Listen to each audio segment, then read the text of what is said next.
Oke, sudah. Bismillahirrahmanirrahim. Assalamualaikum warahmatullahi wabarakatuh.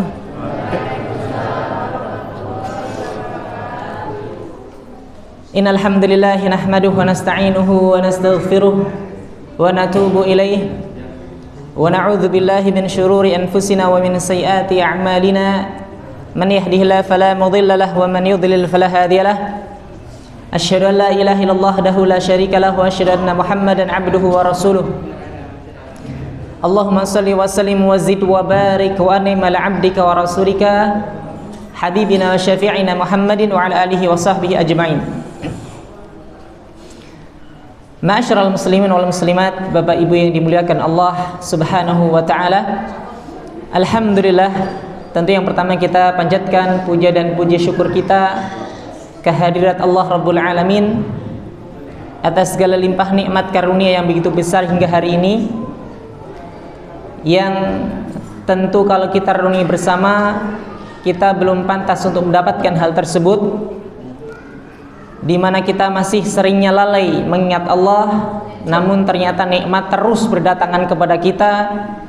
Nikmat sehat Allah beri, nikmat harta Allah beri, nikmat iman, Islam, hidayah Allah kasih, sehingga kita bisa menjalani bulan Ramadan dengan berbagai amaliyah.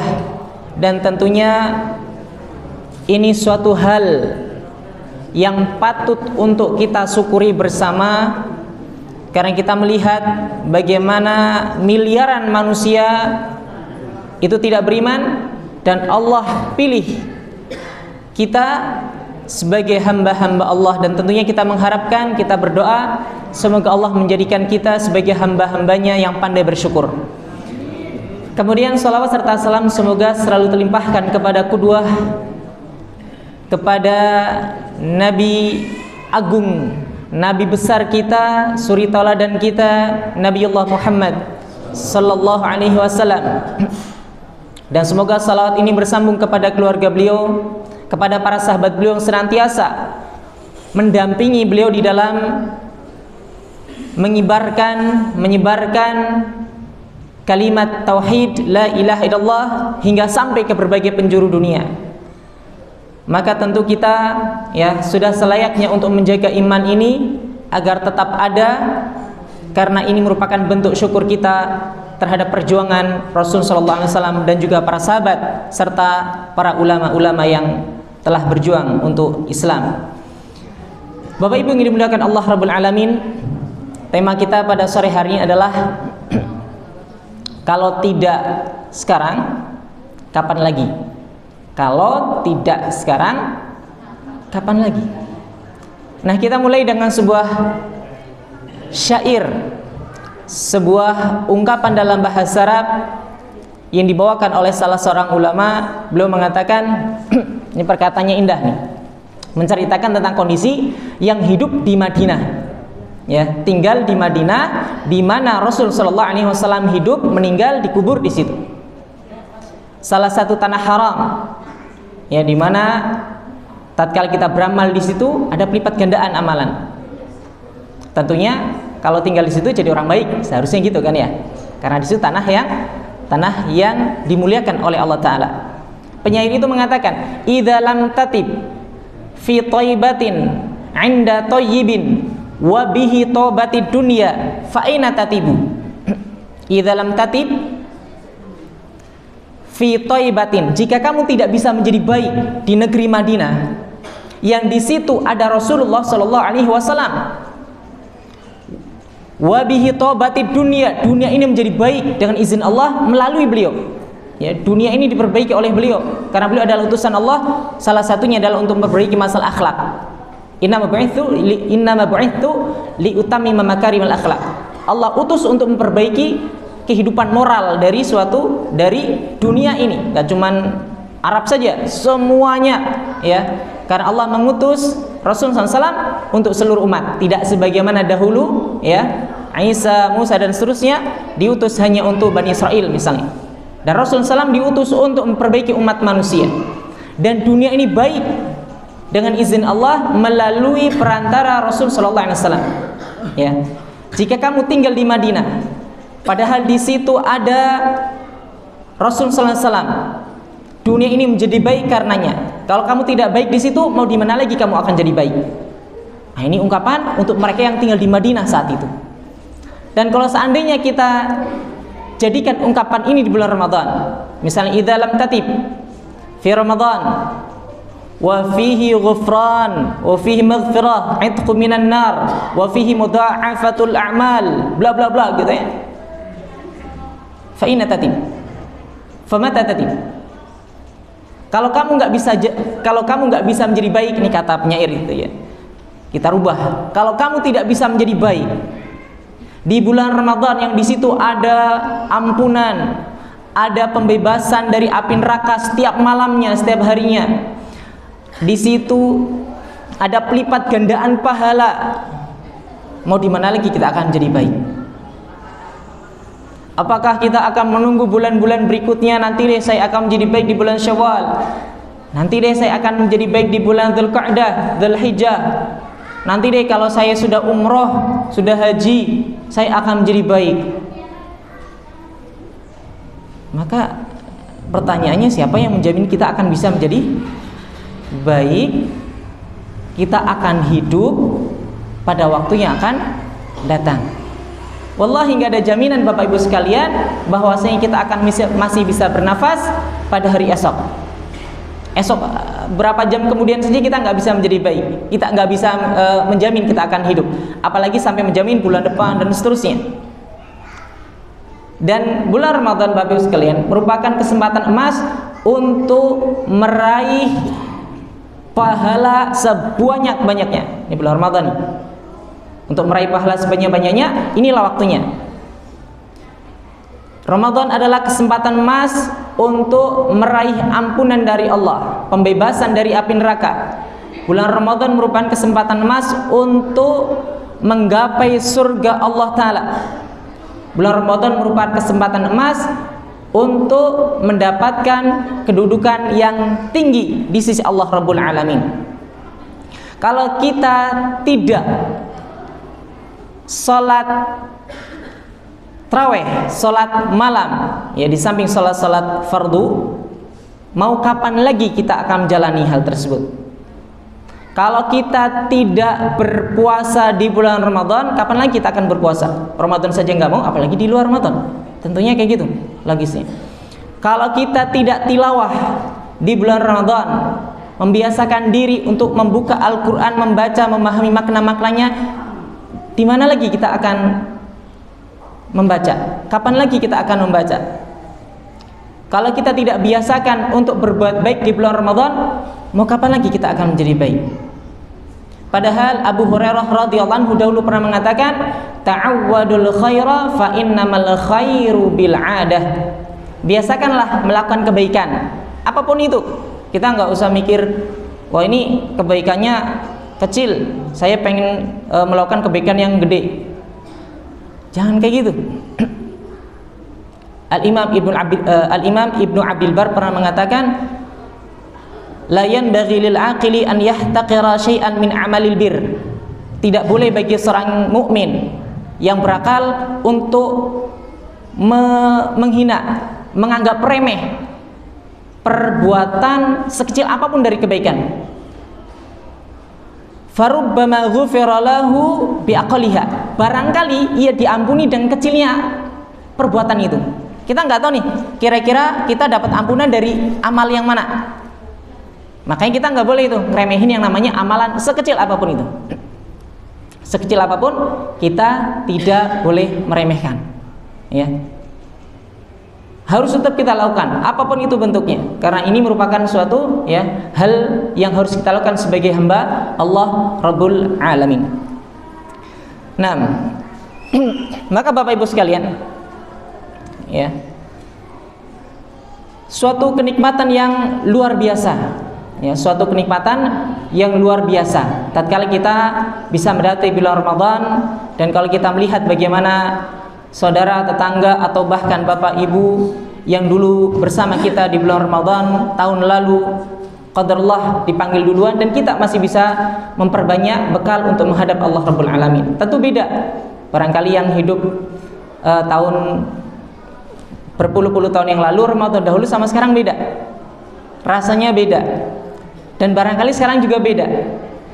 Tapi tetap kita sebagai hamba Allah nggak ada yang beda. Seharusnya malah lebih baik lagi. Walaupun yang menemani kita barangkali berbeda, suasana yang berbeda, kondisi ya sosial sudah berbeda, namun mau tidak mau ya prinsip seorang muslim terhadap Allah adalah sami'na wa ta'na. Apapun itu kebaikannya, sekecil apapun kebaikannya, tetap kita harus lakukan. Karena itulah jamaah sekalian, tatkala kita bisa menjalani berbagai amaliyah di bulan Ramadan, maka tidak ada kata yang pantas untuk diucapkan selain alhamdulillah. Ya, karena kalau kita melihat bagaimana hamba-hamba Allah yang sudah meninggal pun mereka mengharapkan untuk bisa hidup kembali dan menjalani amaliyah di bulan Ramadan. Itu yang sudah meninggal nih. Ya. Mereka pengen seperti itu karena mereka sudah merasakan jaza, waktunya hisab. Sedang kita belum ada hisab, kita waktunya amal, ya. Al-yawm amalun bila hisab wa ghadan hisabun bila amal, kata Ali bin Abi Thalib. Kalau sudah di dalam barzakh, itu sudah waktunya jaza, pembalasan. Sedikit-sedikit aja.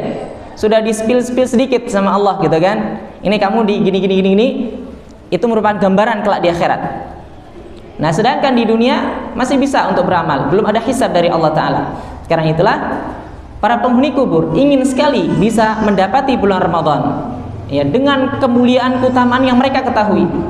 Karena itu Imam Ibnu Jauzi misalnya pernah mengatakan, tallahi law qila li ashabil qubur tamannau la tamannau yauman min Ramadan. Demi Allah, andai kata dikatakan kepada para penghuni kubur, berangan-anganlah, kamu pengen apa misalnya? Oh, saya pengen ini. Tentu jawabannya akan sama, yaitu mereka ingin dihidupkan kembali dan hidupnya itu di bulan Ramadan, walaupun cuman yauman, sehari, sesaat saja. Karena mereka tahu bulan Ramadan merupakan sayyidus syuhur. Dari 12 bulan, pemimpin dari bulan itu adalah bulan Ramadan. Kalau misalnya sepekan, pemimpinnya siapa Bapak Ibu? Hari Jumat. Hari Jumat. Kalau harian misalnya, pemimpin waktunya mana? Sepertiga malam terakhir. Itu paling utama tuh, sepertiga malam terakhir untuk doa, untuk ibadah, itu paling Masya Allah sekali. Kalau pekanan itu hari Jumat, tahunan itu adalah bulan Ramadan. Itu kata Rasulullah SAW, Sayyidus Syuhur Syahrul Ramadan. Pemimpinnya bulan itu adalah bulan Ramadan. Dijadikan pemimpin ya memang karena punya keistimewaan, karena spesial. Apa spesialnya? Banyak spesialnya bulan Ramadan. Dan diantara yang paling membuat spesial adalah karena bulan Ramadan adalah bulan diturunkannya Al-Quran. Itu udah paling spesial, ya. Karena kalau sudah bersentuhan dengan Al-Quran, jadi baik semuanya, ya, jadi baik. Jadi kalau seandainya ada yang masih menjadikan standar keterbaikan itu adalah masalah harta, jabatan, nggak cakep gitu ya, masalah wajah, fisik, masalah apa lagi, itu standar manusia nih, barangkali yang nggak paham terhadap masalah agama. Tapi standar keterbaikan di sisi Allah itu adalah kaitannya dengan masalah Al-Quran. Contoh misalnya tadi bulan yang paling baik adalah bulan Ramadan, Syahrul Ramadan alladzi unzila fil Quran. Kemudian kaitannya dengan masalah tempat, Mekah adalah tempat yang paling dicintai oleh Allah. Ahabul ardi ilallah Mekah, tempat yang paling dicintai oleh Allah adalah Mekah. Bukan berarti Madinah nggak dicintai. Namun di situ ada preferensi barangkali bahasanya. Ada hal yang lebih gitu ya. Di sana mutafawid kalau bahasa Arabnya. Ada tafadhul dan Mekah lebih dicintai. Kemudian dalam urusan Nabi misalnya, Nabi Rasul secara mutlak yang paling mulia adalah Rasulullah Sallallahu Alaihi Wasallam, Muhammad Sallallahu Alaihi Wasallam. Karena Al-Quran turun ke beliau. Dari ulul azmi yang ada, yang paling mulia adalah baginda Rasul Sallallahu Alaihi Wasallam. Walaupun Abul Anbiya adalah Ibrahim, Walaupun bapak para nabi adalah Ibrahim alaihissalam dan Nabi Muhammad SAW berada di garis nasabnya melalui Ismail, tapi yang mulia malah keturunannya, karena Al-Quran turun kepada beliau. Kemudian dalam urusan menguburkan jenazah perang Uhud misalnya, suatu ketika terjadi perang Uhud, beberapa meninggal pasukan. Rasulullah SAW tanya kepada para sahabat, ayyuhuma aktsaru akhdhan lil Quran, katanya. Dari keduanya ini yang paling banyak hafalannya siapa, katanya. Disebutkanlah fulan, ya, fa asyaru ila hadza. Kemudian mereka menunjuk kepada orang tersebut, lalu dimasukkan dulu ke liang lahat. Dan berbagai, ya, hal lainnya, ya, seperti misalnya manusia yang terbaik itu yang bagaimana. Ya, jangan sampai kita mengatakan, oh yang paling megah rumahnya, paling mewah mobilnya, paling tebel dompetnya, paling cakep fisiknya, paling apa lagi, jabatannya paling wah mentereng, gelarnya sampai nggak cukup satu baris gitu kan. Barangkali kita kalau manusia akan menganggap seperti itu, karena ukuran kebahagiaan adalah itu barangkali. Tapi tentunya tidak. Manusia terbaik, kata Rasulullah SAW lagi, adalah khairukum man ta'allamal Qur'an wa 'allamah. Sebaik-baik manusia di antara kalian adalah yang mempelajari Al-Quran dan mengamalkannya. Semakin dia paham dengan Al-Quran, semakin baik bacaannya, maka dia orang yang terbaik di sisi Allah. Karena kita lebih mementingkan pandangan Allah dibandingkan pandangan makhluk. Kalau sudah meninggal mau ngapain lagi? Mau minta bantuan sama siapa? Nggak ada. Kita kalau udah meninggal sudah tawakalnya ke Allah sudah. Gak mungkin nanti kita manggil anak istri, anak istri udah sampai kuburan ditinggalin kita. Gak urusan lagi, apalagi kalau nanti ya pada masa di akhirat udah lari itu namanya, dari anak bapak, istri ke bapaknya, anak ke bapaknya, udah nggak ada urusan lagi karena masing-masing sibuk mempertanggungjawabkan, ya, amalan yang dulu dia lakukan. Karena itulah Bapak Ibu sekalian, melihat kondisi yang ada ini, di mana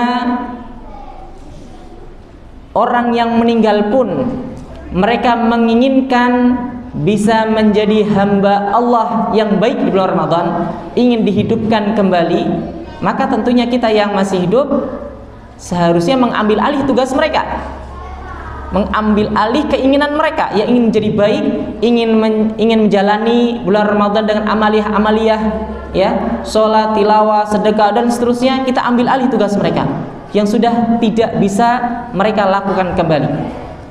Contohnya misalnya saja masalah sholat yang paling ringan.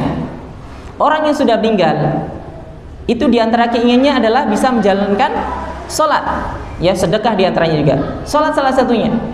Dahulu Abu Hurairah radhiyallahu anhu, ya, pernah berjalan bersama Rasulullah SAW melewati suatu kuburan. Kemudian Nabi tanya, man sahibu hadzal qabr, siapa pemilik kuburan ini? Ya, tentu dijawab oleh Rasulullah SAW, oleh para sahabat, fulan, katanya. Rasulullah, yang meninggal ini adalah bapak fulan. Karena ditanya Abu Hurairah ini bapak fulan ini. Kata Rasulullah SAW, raka'atani ahabbu ila hadza min baqiyati dunyakum.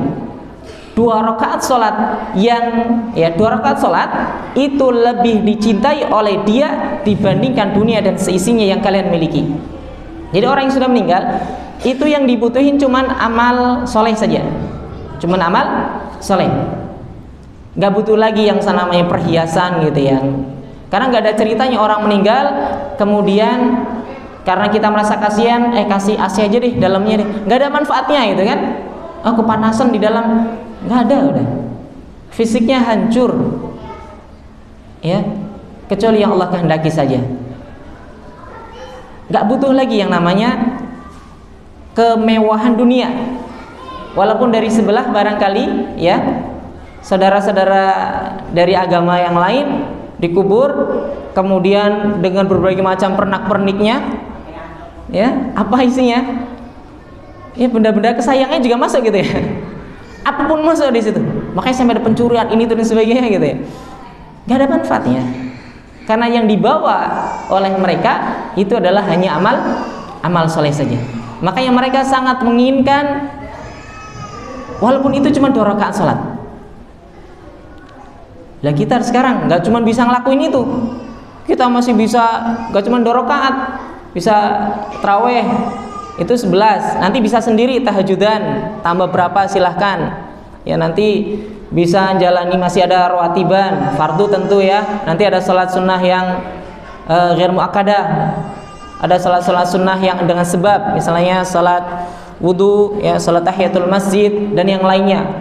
Banyak sekali masih kita bisa lakukan dengan izin Allah Ta'ala, karena tentunya ini merupakan bentuk ya kasih sayang Allah kepada kita. Kalau kita bisa menjalani amal ibadah, itu artinya senang sama kita.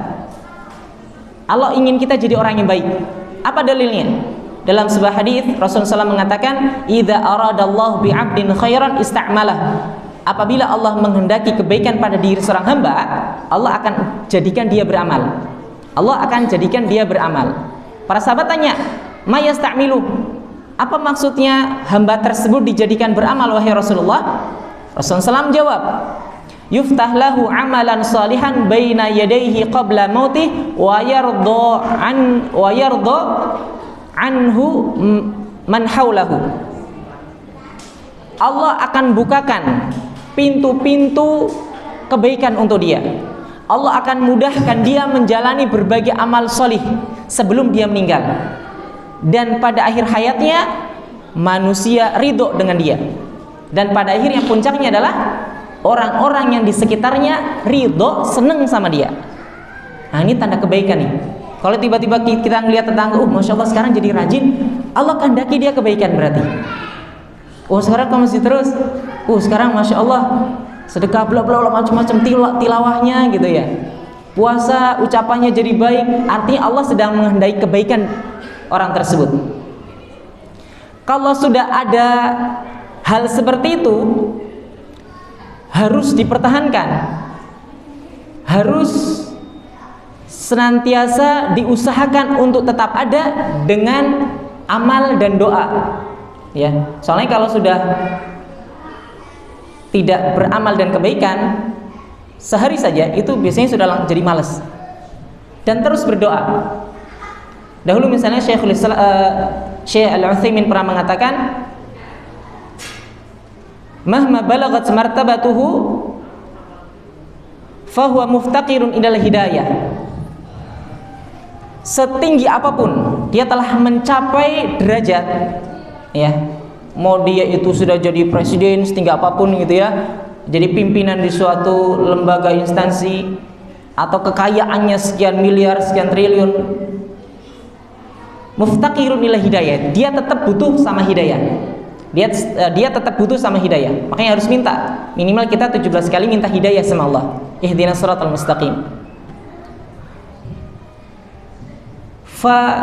Fakam min unasin adallahumullahu, ya, wahum aqwiya wa adkiya, kata beliau, kata Muhammad bin Shalih Al-Utsaimin rahimahullah taala. Betapa banyak dari manusia yang Allah sesatkan padahal mereka pintar, padahal mereka kuat. Fakam min unasin adallahumullahu wahum aqwiya wa adkiya. Dan kita melihat orangnya bodohnya keker gitu ya, kata Allah nggak dapat hidayah. Ada orangnya yang pinternya minta ampun, bukan muslim. Kalaupun muslim misalnya, ternyata jarang puasa, jarang sholat gitu kan, jarang baca Al-Quran, nggak dapat hidayah. Maka tentunya kita ya dituntut untuk senantiasa bersyukur kepada Allah Ta'ala atas segala limpahan rahmat hidayah seperti ini, karena Allah menghendaki kebaikan kepada kita. Dan ini buktinya ya, kita puasa, kita sholat asar, sholat berbagai sholat yang ada kita lakukan, tilawah kita lakukan, itu artinya Allah menghendaki kita kebaikan. Ya, jangan sampai kita ya menganggap itu hal yang tidak istimewa gitu ya. Kalau sampai kita tidak menganggap hal itu sebagai hal yang istimewa, khawatirnya Allah cabut dan kita malah menjadi orang yang dijauhkan dari rahmat Allah Ta'ala. Dan Al-Imam Al-Hasan Al-Basri pernah mengatakan, min alamati i'radillahi 'anil 'abdi an yuj'ala syughluhu fima la ya'ni. Di antara tanda Allah berpaling dari seorang hamba adalah Allah jadikan dia ya Allah jadikan dia sibuk pada hal-hal yang tidak bermanfaat. Ini kata salah seorang tabi'in, generasi terbaik tuh tabi'in tuh, sahabat tabi'in, tabi'in, ya. Kita bawakan kalam-kalam yang baik, diantaranya dari kalam Rasulullah, kalamullah, kalam sahabat, kalam tabi'in, tabi'in, karena mereka adalah generasi terbaik, rujukan kita dalam beragama. Dan kata beliau, kata Al-Imam Al-Hasan Al-Basri, tanda berpalingnya Allah dari seorang hamba, Allah jadikan hamba tersebut itu sibuk, ya, dalam hal yang tidak bermanfaat, nggak bermanfaat untuk akhiratnya. Barangkali kita melihat banyak ya, tidak sedikit orang yang mengejar mati-matian untuk sesuatu yang tidak dibawa mati. Kan iya kan? Mengejar sesuatu mati-matian padahal nggak dibawa mati. Kan kebalik, harusnya apa? Mati-matian mengejar sesuatu yang dibawa mati. Tapi ada kan? Ada, karena mungkin ya itu salah satunya kenapa kita gampang sedih, ya, gampang, dan kita melihat ada orang gantung diri mungkin karena masalah ekonomi dan seterusnya, bla bla bla, karena jauh dari Allah dan Rasulnya. Kita jauh dari Al-Quran dan hadis.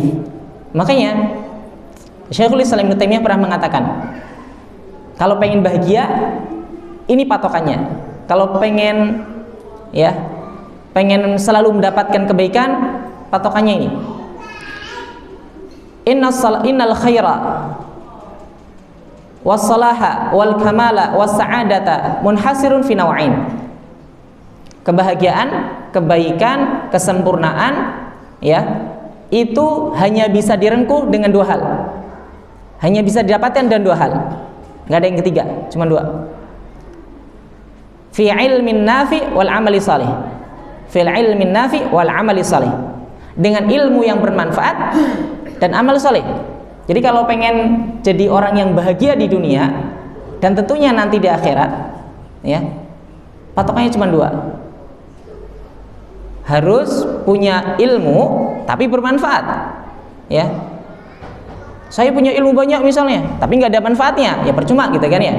Kita melihat bagaimana orang-orang yang menguasai negeri ini barangkali ilmunya masya Allah, tapi nggak ada manfaatnya karena ujung-ujungnya juga masuk penjara gitu ya, melakukan tindakan-tindakan yang tidak baik, nggak bermanfaat ilmunya. Tapi ilmu yang bermanfaat di sini adalah ilmu yang kaitannya dengan masalah syariat, halal haram gitu ya. Bagaimana hak-hak Allah, hak-hak Rasul ditunaikan, harus paham nih.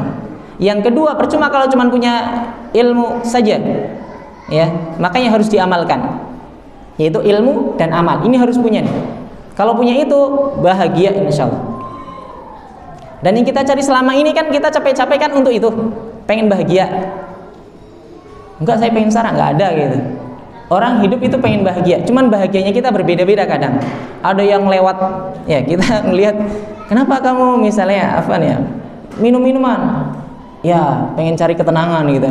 Enggak gitu caranya. Makanya dulu salah seorang pembina kita di sekolah, Dr. Arif, yang dulu juga majelis tarjih di Muhammadiyah, dulu juga dokter ortopedi kayaknya di apa tuh, Gamping, PKU Gamping, cerita nangani pasien yang minum oplosan, beberapa meninggal, ada yang nggak meninggal. Kenapa? Kok bisa berani-beraninya seperti itu? Pengen menghilangkan beban dunia. Untung dia nggak hilang beneran. Beneran kalau hilang beneran, iya beban dunia hilang. Untung masa dikasih kehidupan. Iya, beberapa beralasan kayak gitu, pengen ngilangin itu masalah-masalah barangkali begitu banyak, akhirnya dengan cara minum. Saat itu barangkali hilang. Sadar juga nanti ujung-ujungnya mumet lagi kan. Nah terus gimana kalau pengen tenang? Ya udah zikir sama Allah, ya, kembali sama Allah, sujud sama Allah, baca Al-Quran, insya Allah tenang. Cuma memang kadang kan ya orang sih beda-beda gitu. Ada yang dapat hidayah, ya larinya ke sini, ke masjid, ya, ke pengajian, ke Al-Quran.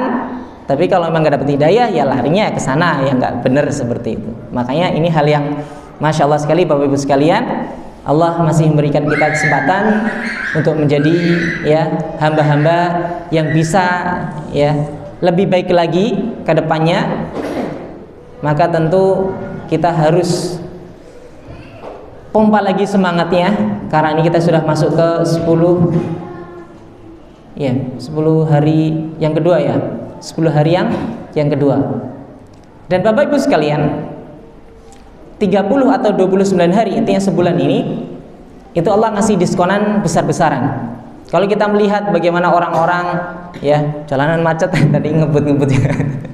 Kebut-kebutan sama yang lainnya, karena tadi berangkat sekitar jam 4 pas jam 16.00 gitu kan, berangkat, wah macet ini, rame gitu kan.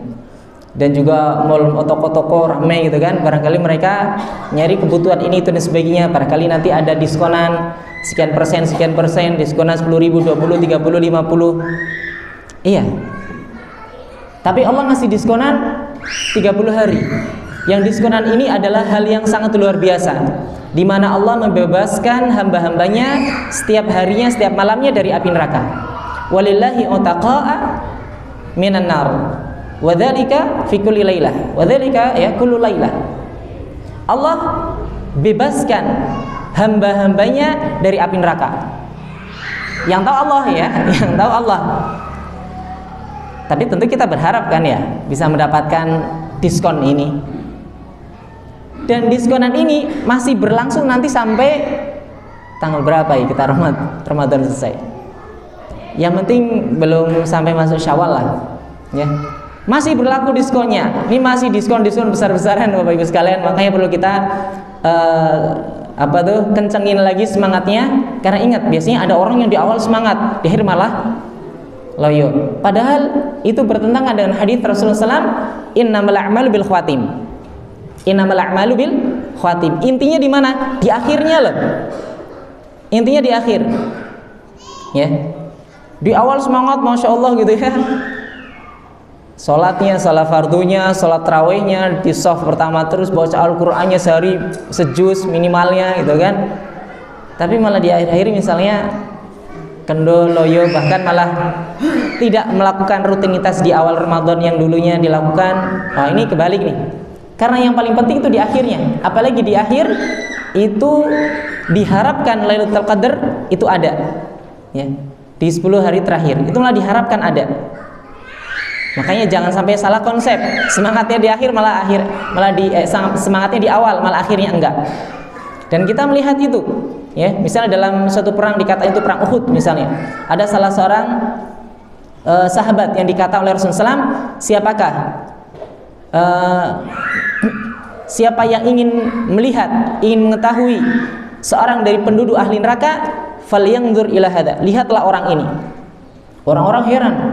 Padahal dia orang yang sangat hebat waktu peperangan, bahkan beberapa orang itu terbunuh oleh dia, salah seorang kaum muslimin. Tapi Rasulullah SAW sudah mengatakan itu dalam hadis Bukhari. Akhirnya diikuti oleh sahabat tersebut, diikuti perang. Falamma jurih, tatkala dia terluka, orang yang disabdakan sebagai penghuni neraka, ternyata dia apa? Dia hunuskan pedangnya, dia tancapkan di dadanya sampai tembus, meninggal. Barulah paham, oh ini tuh yang disabdakan oleh Rasulullah SAW. Padahal pandangan kita ini masya Allah nih orang nih. Tapi Rasulullah SAW melalui wahyu, orang ini adalah termasuk penduduk neraka. Ternyata setelah diikuti oleh sahabat di perang Uhud tersebut, ternyata dia bunuh diri. Nah, makanya kita ya perlu untuk selalu merasa diri kita kurang. Oh udah enggak, saya udah masya Allah Pak. Jangan gitu kan ya. Nggak boleh kayak gitu. Makanya dulu Abdullah ibn Mubarak pernah negur. Abdullah ibn Mubarak pernah negur seorang sahabat, temannya atau muridnya deh. Muridnya ini mengatakan, Ra'aitu rajulan yaqtulu rajulan fawaqa'a fil qalbi anni ya ahsanu minhu. Beliau mengatakan, saya melihat seorang laki-laki bunuh laki-laki. Misalnya A bunuh B. Saya ngeliat nih si A tarung bunuh B. Karena saya melihat terbetik dalam hati saya, oh saya lebih baik dari si pembunuh ini nih. Dia bunuh, saya enggak, saya lebih baik nih. Apa kata Abdullah bin Mubarak? Amnuka ala hadha asyaddu min fi'lih, asyaddu minhu. Ya, amnuka ala hadha asyaddu minhu. Engkau merasa aman dari hal ini itu lebih berat, ya perkaranya dibandingkan perbuatan dia.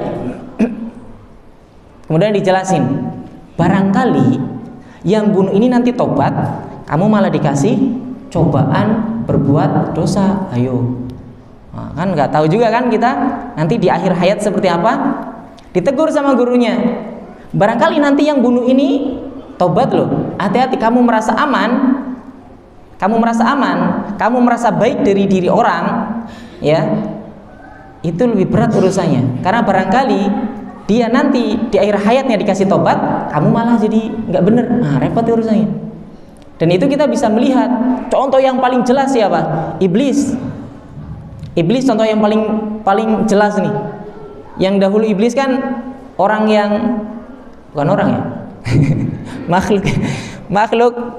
ya makhluk yang dekat dengan Allah, ya, makhluk yang dekat dengan malaikat. Udah tahu gimana rasanya hidup di langit gitu kan, surga kayak gimana udah tahu tuh. Ujung-ujungnya apa? Kufur. Ya. Salah seorang ulama mengatakan, ya, la yaghurrannaka ma ra'aita minni fa inna iblis ta'abbada alaf sinin thumma sara masara ilai. Kamu jangan terpedaya dengan amal ibadah seseorang. Ya, rajin ini, rajin itu, rajin bla bla bla bla bla bla bla, infaknya miliaran, ratusan juta. Jangan terpedaya. Karena dahulu iblis tuh nyembah Allah ribuan tahun lamanya, terjadilah apa yang terjadi. Kufur.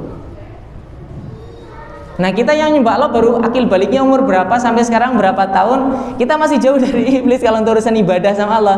Ketaatannya masih jauh gitu. Bukan berarti benerin iblis, enggak. Tapi ulama ini mengatakan dahulu iblis itu ibadah sama Allah ribuan tahun lamanya.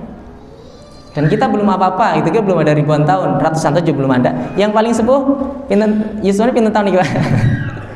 Ada 80 tahun enggak di sini? Enggak ada kayaknya ya. Ada ya? Enggak ada kan? Betul nenten, Pak? 80? Enggak ada. 70 ada enggak, Pak ya? Kalau ibu 80 enggak ada ya? Atau ada? Masih jauh kan?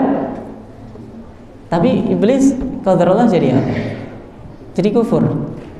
Dosa pertama apa? Sombong, dengki, ya.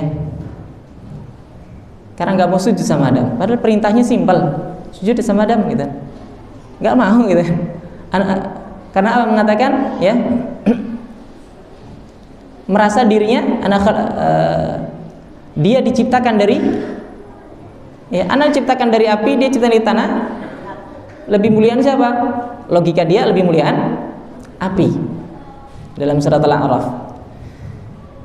Mau ente mulia nggak mulia, kalau itu udah perintah Allah urusannya ya sudah, saminah wa ta'na. Tapi iblis malah, ya, dengan kesombongannya, dengan keangkuhannya, kedengkiannya, malah melakukan hal tersebut. Ya sudah, udah dicap kufur sampai akhir hayat.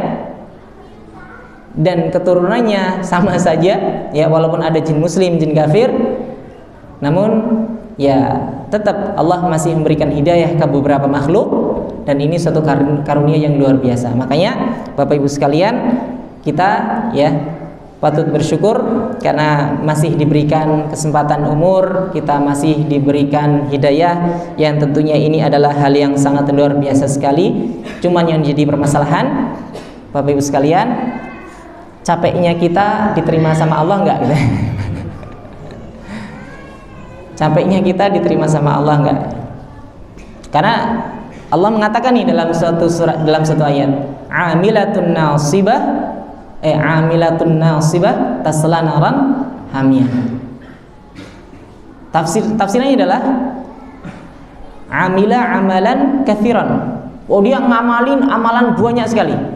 Tapi ujung-ujungnya tasla naran hamiyah, masuk neraka. Dia capek, nasibah itu capek dia. Dia beramal letih, capek. Ujung-ujungnya masuk neraka. Ini kata Allah nih. Nanti tafsirnya bisa dilihat. Kenapa? Ya ada beberapa alasan. Bisa karena tidak beriman, karena amalnya orang non muslim diterima enggak? Balasannya di dunia, balasannya bukan di akhirat. Balasannya di dunia. Jadi udah disempurnakan nih. Kalau dia tuh dermawanya minta ampun ya orang nih non muslim nih, udah dibalasnya di dunia dengan kebaikan-kebaikan sampai nanti nggak tersisa di akhirat. Jadi udah dicukupin di dunia saja. Atau mungkin karena kurang ikhlas, ya kurang ikhlas. Jadi amalnya nggak diterima. Ini sholat kamu berapa? 11. Ana 23. Nah. Ya ngapain juga gitu kan.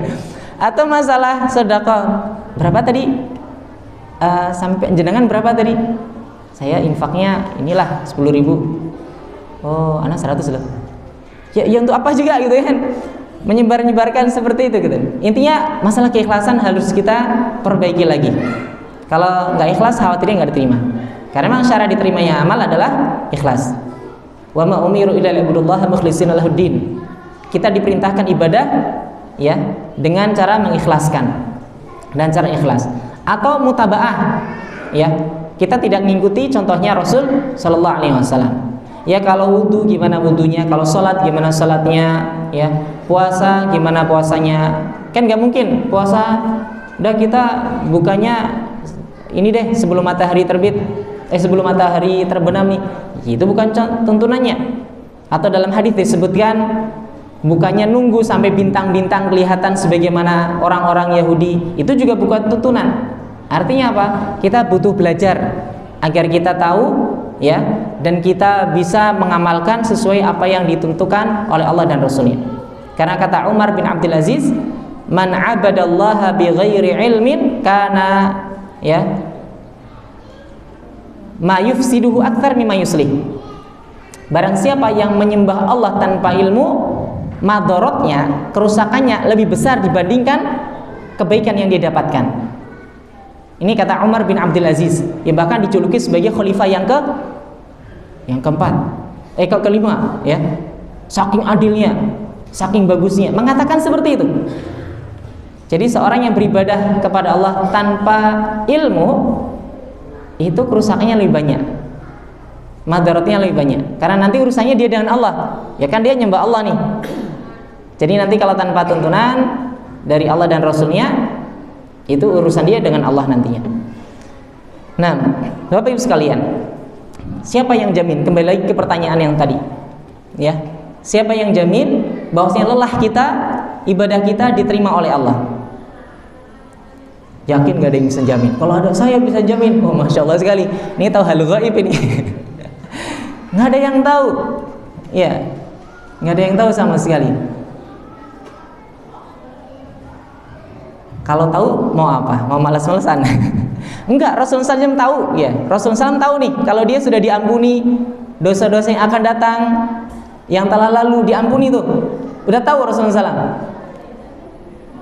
Di mana Aisyah radhiyallahu anha mengatakan kepada suaminya, kepada Rasulullah SAW, tatkala melihat bagaimana salat malamnya Rasulullah SAW sampai kakinya bengkak-bengkak, saking lamanya, capeknya, kaki panjangnya, ya, bacaan bagus sekali. Lima sanata hadza ya Rasulullah.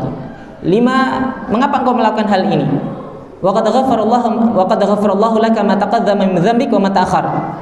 Padahal Allah sudah ampuni engkau dosa yang telah lalu maupun yang akan datang. Ngapain kayak gitu? Heran istrinya, capek-capek ngapain sih gitu ya? Udah diampuni, udah diterima, udah masuk surga, ngapain gitu ya? Ini Rasulullah saja tahu gitu. Tapi nggak kayak kita barangkali kan? Ya. Kalau kita tahu ya udah malas-malasan aja gitu.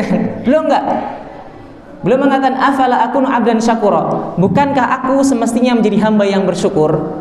Ya artinya semakin sergap gitu kan, semakin rajin ibadahnya, semakin bagus ibadahnya. Itu Rasulullah SAW ya. tatkala ya memang mengetahui Nabi kan semuanya masuk surga gitu kan. Tapi contohnya kayak gitu gitu. Nah terus kita yang nggak tahu sama sekali apakah amalan kita diterima atau enggak, akan malas-malesan gitu ya, akan udah deh nanti deh gitu ya, kamu saya nggak usah ngurusin saya gitu. Barangkali ada yang seperti itu kan, ya nggak juga gitu kan, kita kan pengen sama-sama surga gitu kan ya. Nah terus harusnya bagaimana?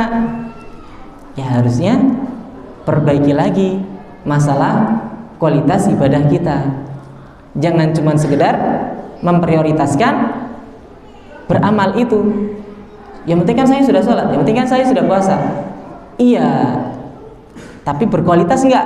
Nah ini dia yang diminta oleh Amirul Mukminin Ali bin Abi Thalib, yang diminta oleh khalifah yang keempat untuk perhatian dengan masalah kualitas amalan. Beliau pernah mengatakan, kunu liqabulil amali asyadda ihtimaman minkum bil amal.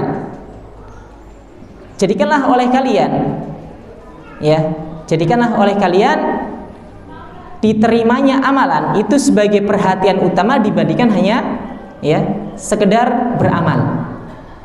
Jadikanlah oleh kalian ya diterimanya amalan sebagai perhatian yang paling utama dibandingkan hanya sekedar beramal saja. Itu pesan beliau. Kita diminta untuk perhatian dengan apakah amalan saya ini diterima atau enggak. Bukan yang penting saya sholat, yang penting saya puasa, diterima enggak terima, yang penting saya sudah melakukannya. Karena sholat ada rukun, ada syarat, ya ada ilmunya. Puasa ada ilmunya, ya tilawah ada ilmunya. Nah ini perlu dipelajari. Ini pesan dari beliau. Karena itulah dahulu Abu Darda itu, ya Abu Darda sempat ya mengatakan, beliau mengatakan, lain astayqina annallaha qad taqabbala minni salatan wahidah ahabu ilayya minad dunya wa ma fiha. Kalau saya itu memiliki keyakinan, kalau saya tahu, saya yakin bahwasanya Allah telah menerima dariku satu salat, itu lebih aku cintai daripada dunia dan seisinya. Ini Abu Darda nih, salah seorang sahabat yang mulia sekali. Beliau mengatakan, kalau aku tahu Allah nerima sholatku walaupun cuma satu sholat, ya, satu sholat, satu rakaat, itu lebih aku cintai dibanding dunia dan seisinya. Ulama yang lain bahkan mengatakan seperti ya Fadalah bin Ubaid, la an akuna a'lamu annallaha yaqbalu minni mithqala habbatin min khardalin ahabu ilayya minad dunya wa ma fiha.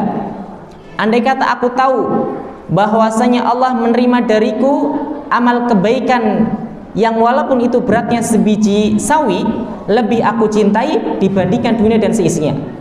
Ini Fadalah bin Ubaid, sahabat. Saking apa mereka? Saking takutnya nggak diterima, sampai mereka mengatakan seperti itu.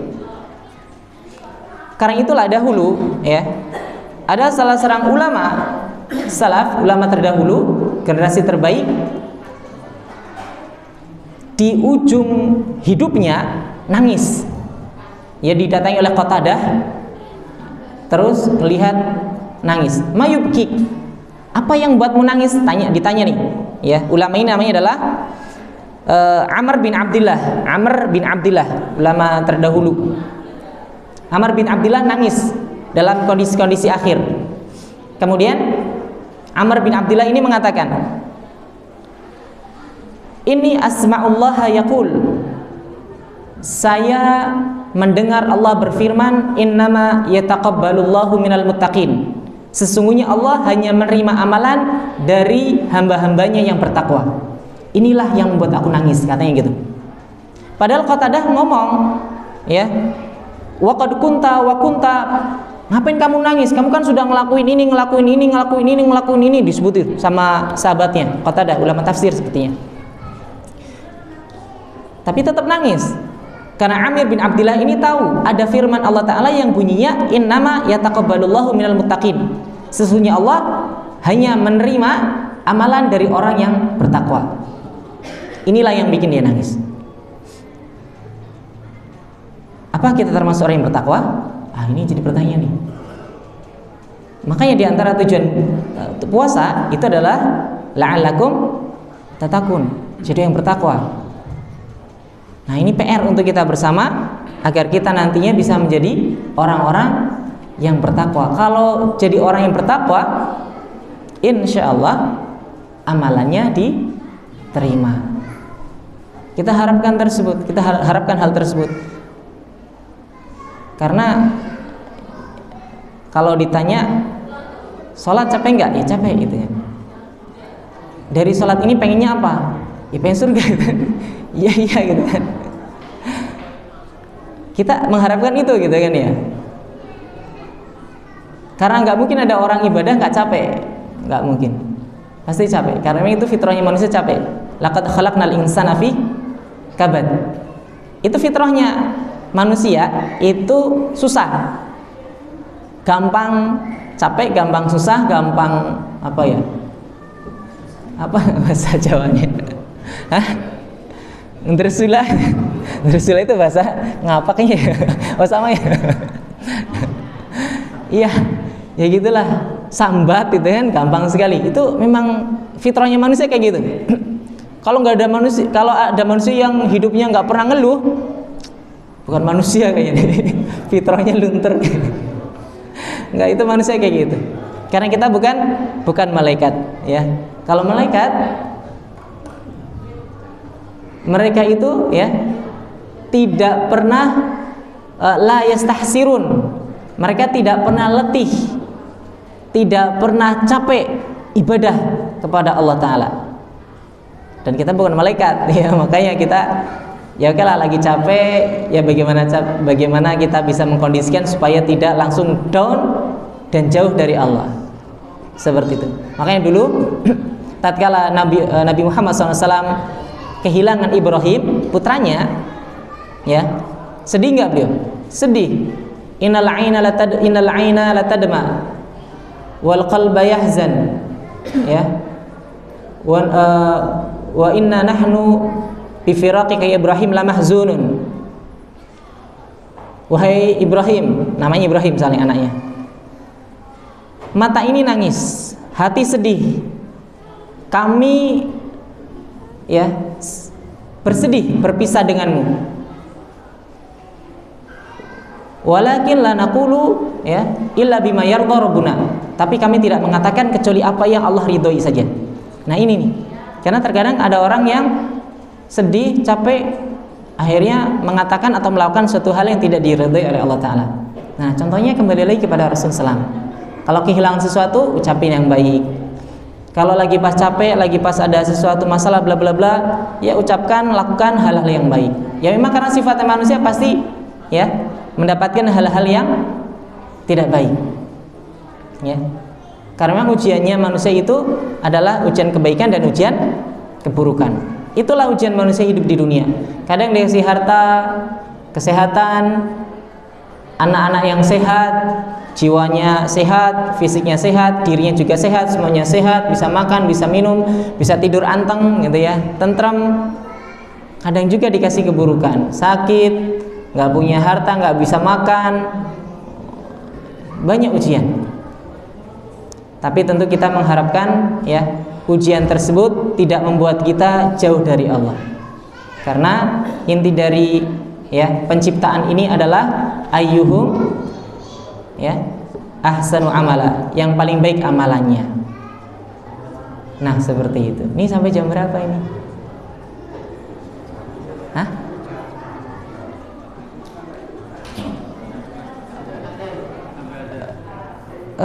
Udah bebelasan ya kejauhan ya? Oh masih ada? Sampai? Hah? Gimana tadi? Oh 70 40 17-40an, iya sudah. Nggih. Kemudian Bapak Ibu yang dimuliakan Allah Rabbul Alamin, ya kita barangkali perlu untuk melihat kondisi saudara-saudara kita yang sudah meninggal. Ya, mereka memiliki harapan yang tadi kita sebutkan, ingin dikembalikan ke dunia. Namun sekali lagi memang sifat manusia, kalaupun diturutin itu juga kadang lupa. Apa mungkin terjadi? Mungkin. Coba barangkali yang pernah ini ya, sakit gitu ya, atau lagi ketimpa musibah apa, kemudian dia bernazar, nanti kalau saya sembuh, saya sehat, saya akan puasa, saya akan sedekah, bla bla bla. Pas sembuh, pas sehat, lupa. Ada yang pernah ngalami? Oh, pelaku. Atau pernah lihat ada orang yang seperti itu? Nah, sifat manusia kayak gitu. Sifat manusia kayak gitu. Dan orang yang sudah meninggal itu ingin hidup kembali. Allah mengatakan dalam surat Al-Mu'minun, hatta idza jaa ahadumul maut qala rabbi irji'uni. Ketika kematian mendatangi mereka, ya salah seorang dari mereka, kemudian setelah meninggal mereka mengatakan, ya Allah kembalikan aku ke dunia. Untuk apa? La'alli a'malu shalihan fima taraktu. Ya. Dia pengen ya agar aku bisa beramal sholih, agar aku bisa menjalankan amal ibadah yang dulunya aku tinggalkan. Pengen itu tuh. Tapi kata Allah, kala, udah nggak bisa. Kata Allah, kala, sudah nggak bisa. Innaha kalimatun huwa qailuha. Alasan saja nih, ini cuma dalih, ini cuma alasan kalian aja. Pengen balik lagi. Udah nggak bisa. Wa min waraihim barzakhun ila yaumi yub'atsun. Di belakang mereka, di depan mereka, ini sudah ada pembatas antara alam dunia sama alam akhirat. Nggak bisa. Itu alam barzakh, alam ya sudah ada pembatas, ada dinding di situ. Udah nggak mungkin bisa lagi. Namun dalam surat yang lain, dalam surat Al-An'am, ya Allah tegaskan bahwasanya keinginan mereka kalau mau dituruti, mereka lupa dengan janji mereka. Allah katakan dalam surat Al-An'am ayat 28, walau ruddu la'adu limanuhu anhu wa innahum lakadzibun. Andai kata mereka dikembalikan ya ke dunia sebagaimana keinginan mereka untuk beramal soleh, Allah ya seandainya Allah kembalikan, tentu mereka akan mengulang kembali apa yang telah dilarang untuk dikerjakan. Wa innahum lakadzibun, sungguh mereka adalah orang-orang pendusta. Sungguh mereka adalah para pendusta. Ini Allah sendiri yang ngomong nih. Kalau dituruti kemauan mereka untuk bangkit lagi, ya ada kuburan baru beberapa hari, kemudian tiba-tiba ngetok pintu, loh kenapa? Dibangkitkan lagi sama Allah. Meskipun itu mustahil, ya itu nggak mungkin terjadi. Karena Allah tahu, andai kata Allah kembalikan lagi ke dunia, lupa mereka. Lupa. Karena sifat manusia emang kayak gitu, lupa. Gampang sekali lupa. Nah, karena itulah Bapak Ibu sekalian, yang sudah berlalu ya sudah, ya generasi mereka sudah masa mereka sudah berlalu, sekarang masa kita. Dan dahulu Abu Darda, sahabat nih ya, Abu Darda dahulu pernah takziah. Ini riwayat yang lain, Al Hasan Al-Basri juga ada, yang Abu Darda juga ada nih. Diriwayatkan dalam sebuah riwayat, Abu Darda ini mendatangi suatu jenazah. Di situ ada salah seorang lelaki. Lelaki itu bertanya, "Man hadza?" kepada Abu Darda. "Ini siapa nih Abu Darda?" Karena nggak tahu nih. Kemudian Abu Darda mengatakan, "Hadza anta," katanya. Lah saya masih hidup, kalau dibilang ini kamu, katanya. Ada orang tanya nih, kan biasanya kayak gitu kan? Kalau kita barangkali takziah nggak tahu orangnya, tanya kan? Itu siapa tuh jenazahnya? Kalau yang kita tanya ngomong, itu kamu loh, lih, kan gitu kan? Loh gimana? Ini saya di sini kok. Itu siapa gitu kan? Tapi Abu Darda ngomongnya kayak gitu. Hadza anta, ini kamu, kata Abu Darda, sahabat ini. Kok bisa ngomong kayak gitu? Kemudian dijelaskan, yaqulullahu azza wa jalla, Allah berfirman, innaka mayyitun wa innahum mayyitun. Kamu itu mayat, kamu itu akan mati, mereka juga akan mati. Intinya kita sama-sama akan mati. Udah nggak usah nanya, nggak penting siapa itu namanya. Intinya kita akan sama-sama mati, siapa-siapa aja. Nah itu pesan dari beliau. Ya, makanya dulu Imam Al Hasan Al Basri juga sama. tatkala mendatangi suatu jenazah kemudian nanya ke orang, ataral mayyit la raja'a ila dunya la amila salihan. Pak, kalau mayit ini dikembalikan lagi ke dunia kira-kira amal soleh nggak? Tentu, ya, tentu.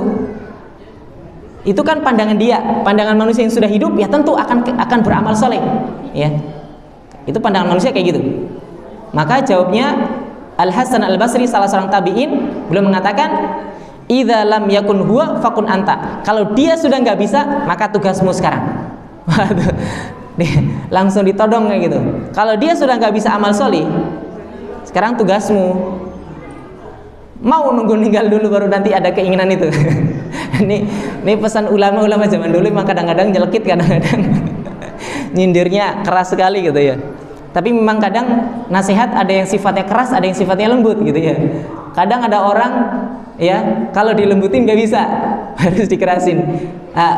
Kurang lebih kayak gitu ya. Makanya kata orang ilmu parenting nggak 100% bener gitu. Ada yang kayak gini gak cocok sama anak saya gitu. Ya, memang nasihat kadang situasional ya, kondisional juga. Perlu melihat apakah ini harus keras atau harus lembut. Ya, ini perlu diperhatikan. Dan dahulu memang seperti itu ya, di dalam dakwah, bagaimana para ulama, para sahabat seperti itu. Karena itulah Bapak Ibu sekalian, maka sebagai penutup kita sampaikan pesan dari salah seorang yang ulama yang sudah meninggal, Syekh Muhammad bin Shalih Al-Utsaimin rahimahullahu taala. Beliau pernah menyampaikan, idza lam nastadrik a'marana bil a'malis salihah fatatna dunya wal akhirah. Apabila kita tidak mengisi umur kita dengan amal salih, maka kita akan kehilangan dunia dan kita akan kehilangan akhirat. Kalau kita tidak beramal salih, kita akan kehilangan dunia, kita akan kehilangan akhirat. Kehilangan dunia dengan cara apa? Orang yang jauh dari Allah pasti gampang stres, putus asa, tertekan, bingung solusinya apa, ya. Itu dunia.